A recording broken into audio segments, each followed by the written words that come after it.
Momento de reflexão, sempre um tema consolador à luz da doutrina espírita.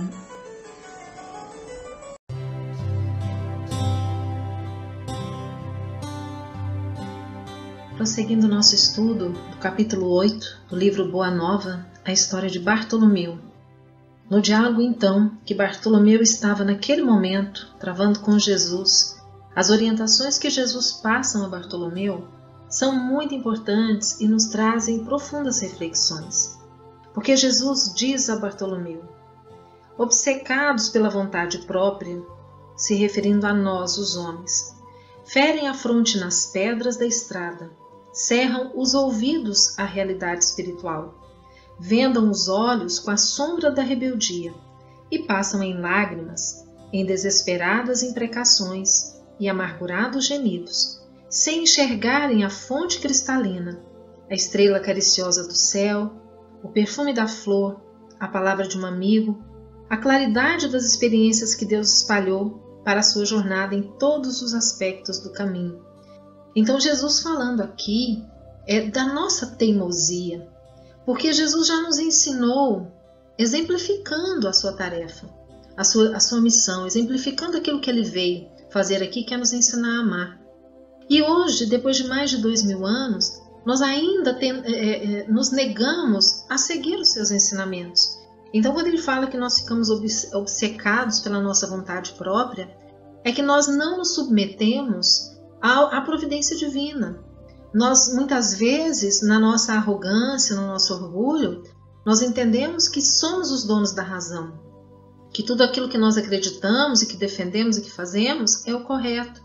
E isso, muitas vezes, nos traz muitos sofrimentos. Então, é quando Jesus diz que nós ferimos a fronte nas pedras da estrada. É como se nós fôssemos aqueles cabeça dura, né?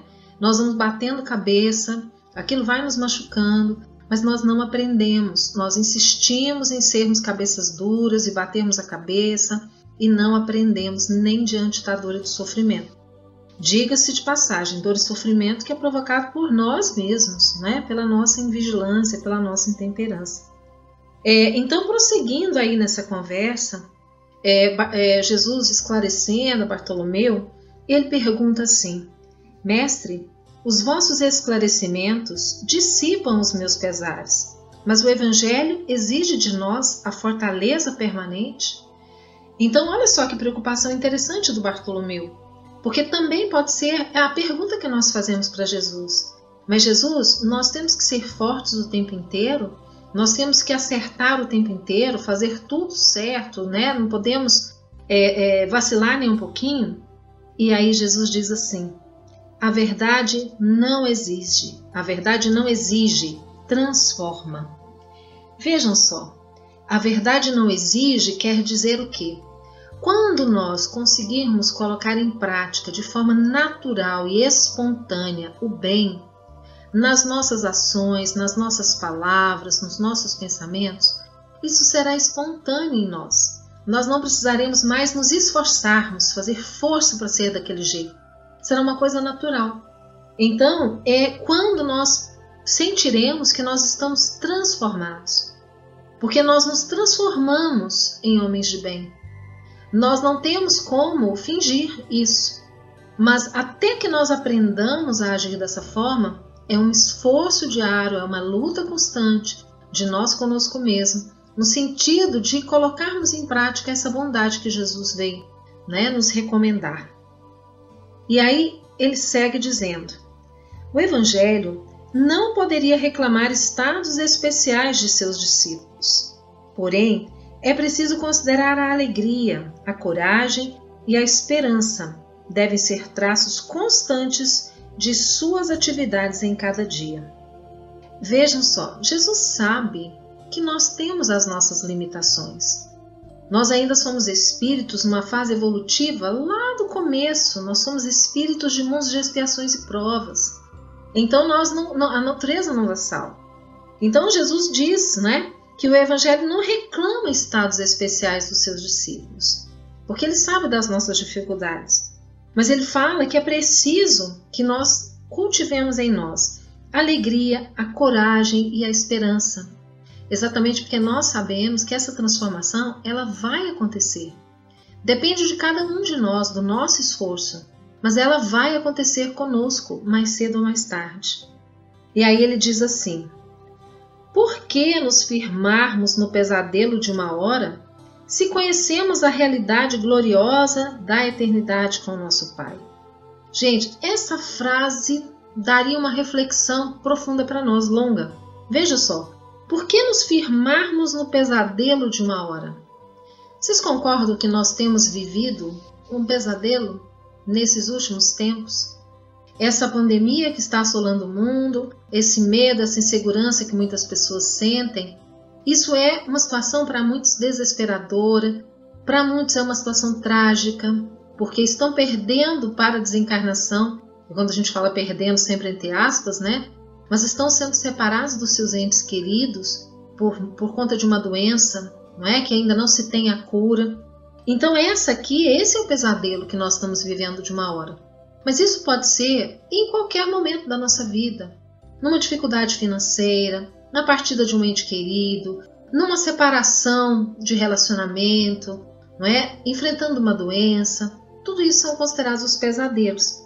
Mas aí Jesus assim, por que nos firmarmos nesse pesadelo de uma hora se nós conhecemos a realidade gloriosa da eternidade com o nosso Pai?